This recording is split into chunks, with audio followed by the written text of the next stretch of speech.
আসসালামু আলাইকুম ওরহমতুল্লাহি ওবরাকাতু। আমি কোন শ্রেণীর মানুষ? জগতে মানুষ তিন প্রকার। ক, নিরেট আখিরাত প্রত্যাশী এবং আখিরাত নিয়ে তৃপ্ত। যেমন আল্লাহ বলেন, ওয়ামিনকুম মান ইউরিদুল আখিরাহ, তোমাদের মধ্য হতে কেউ আখিরাত চায়। আল্লাহ আরও বলেন, আল্লাহ ইউরিদুল আখিরাহ, আল্লাহ নিজেও আখিরাত পছন্দ করেন। ওয়াল আখিরাতু খায়রুল লাকা মিনাল উলা, আল্লাহ বলেন আপনার জন্য দুনিয়ার চেয়ে আখিরাত উত্তম। ওয়াল আখিরাতু খায়রু ওয়া আবকা, আখিরাত উত্তম, আখিরাত চিরস্থায়ী। মান কানা ইউরিদুল আখিরাতা নাজিদ লাহু ফি হারসিহি, যারা শুধু আখিরাত প্রত্যাশী আল্লাহ তাদেরকে তা বাড়িয়ে দেন 10 থেকে 70 গুণ বা আরও অধিক। এ পথটি পিচ্ছিল, অমসৃণ, ফলে আখিরাতের প্রতি মনোযোগ দিতে গিয়ে কেউ যেন সংসার বিরাগী হয়ে না যায়। কিচ্ছু সাধনায় বৈরাগ্য বাদে ইহপরকালের কোনো কল্যাণ নেই। আল্লাহ প্রেমিক যেন এ কথাটিকে শিরোধার্য করে নেয়। সুযোগ থাকতে শুয়ে বসে সময় নষ্ট না করে চান্দার ধান্দায় না থেকে হালাল রুজির জন্য চেষ্টা করে। উক্ত আয়াতের একান্ত ও মূল লক্ষ্য এটাই। দুনিয়া প্রয়োজন আছে ততটুকু যতটুকু উপায় উপকরণ ব্যক্তির স্বাভাবিক জীবনযাপনে আবশ্যক। কবির ভাষায় প্রতিভাত হয়েছে, আব আন্দর দর হালাকে কিস্তি আস্ত, আব আন্দর ঝেরে কিস্তি পস্তি আস্ত। নৌকা চলতে পানির আবশ্যকতা অনস্বীকার্য, কিন্তু সেই পানি নৌকায় বেশি পরিমাণে প্রবেশ করলে নৌকার ধ্বংস ও নিমজ্জিত হওয়া আবশ্যক। সুতরাং এই দুনিয়ার সাথে একজন মুমিনের সম্পর্ক তেমন যেমন নৌকার সাথে পানির সম্পর্ক। একজন মুমিনের জন্য দুনিয়ায় সতর্কতা আবশ্যক, যাতে সে এ ভবসাগরে চিরতরেই ডুবে না যায়। খ, নিছক দুনিয়া প্রত্যাশী এবং দুনিয়া নিয়ে খুশি। আল্লাহ বলেন, মিনকুম মান ইউরিদুদ দুনিয়া, তোমাদের মধ্যে থেকে কেউ তো দুনিয়া চায়। ওয়ামাল হায়াতুদ দুনিয়া ইল্লা লাইবুন ওয়া লাহব, মনে রাখতে হবে দুনিয়া তো নিছক খেলতামাশার মতো, ভ্যালুলেস। ওয়ামাল হায়াতুদ দুনিয়া ইল্লা মাতাউল গুরুর, দুনিয়া শুধুই ধোঁকার সামগ্রী। ফামিনান নাসি মান ইয়াকুলু রাব্বানা আতিনা ফিদ দুনিয়া ওয়া মা লাহু ফিল আখিরাতি মিন খালাক।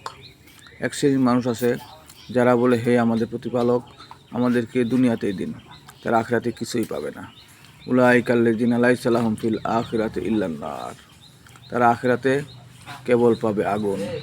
মান কানা ইউরিদু হারসাদ দুনিয়া নুতিহি মিনহা ওয়া মা লাহু ফিল আখিরাতি মিন নসিব, যারা শুধু পার্থিব উন্নতি অগ্রগতি চায় আল্লাহ তাদেরকে কিচ্ছিত দান করেন, কিন্তু আখিরাতে তারা চিরতরে বঞ্চিত হবে।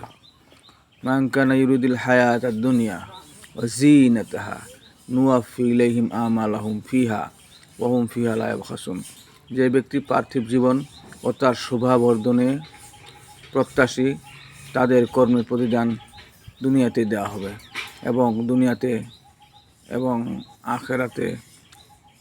দুনিয়াতে তাদের কোনো কমতি রবে না। বস্তুত আখিরাতের অনন্ত জীবনকে ভুলে গিয়ে যারা কেবল পার্থিব জীবনকে নিয়ে ব্যস্ত, তাদেরকে এই বস্তুগত জগতের মোহমমতার প্রতি এত বিপুল পরিমাণে আকর্ষণ করে শেষ পর্যন্ত এই শ্রেণীর মানুষ আল্লাহকে ভুলে যায়। সীমাহীনভাবে পাপাশক্তিতে লিপ্ত হয়।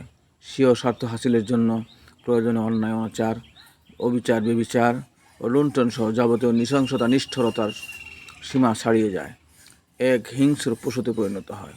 অবলীলায় সৃষ্টি জগতের প্রতিটি ক্ষেত্রে স্বার্থপরতা, ভোগবাদিতা, লোলুপতা, লাম্পট্য তাকে আল্লাহ বিমুখ করে দেয়।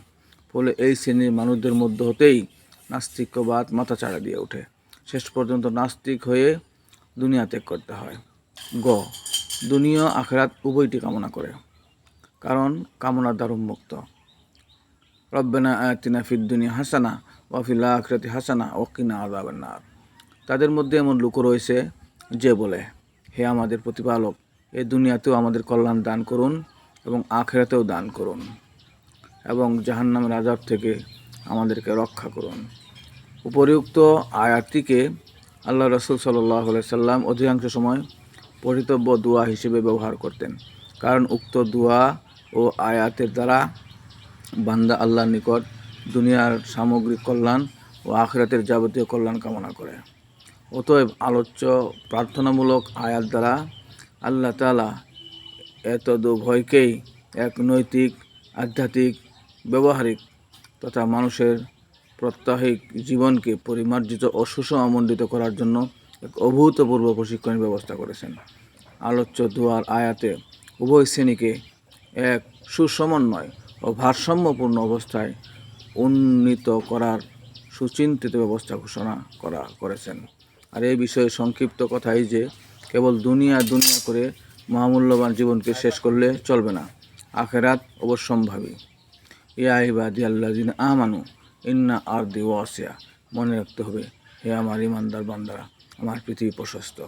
ফাইজা কুজিয়াতিস সালাত ফান্তাশিরু ফিল আরদি ওয়াবতাগু মিন ফাদলিল্লাহ, নামাজ জানতে আল্লাহর জমিনে ছড়িয়ে পড়ো, আল্লাহর অনুগ্রহ প্রার্থনা করো, খুঁজে নাও। ফাইজা ফারাগতা ফানসাব, যখন অবসর পাবে আল্লাহর সামনে দাঁড়িয়ে যাও। আসহাবুন নবী সাল্লাল্লাহু আলাইহি সাল্লাম কানু রুহবানাল লাইল ওয়া ফুরসানান নাহার, সাহাবায়ে কেরাম দিনের ঘোড়া রাতের ঘোড়া ছিলেন। সময় সুযোগ থাকার পরেও কুতাহি, কুড়েমি অবাঞ্ছিত বিষয়। আল্লাহ আমাদেরকে বুঝার, আমল করার তৌফিক নসিব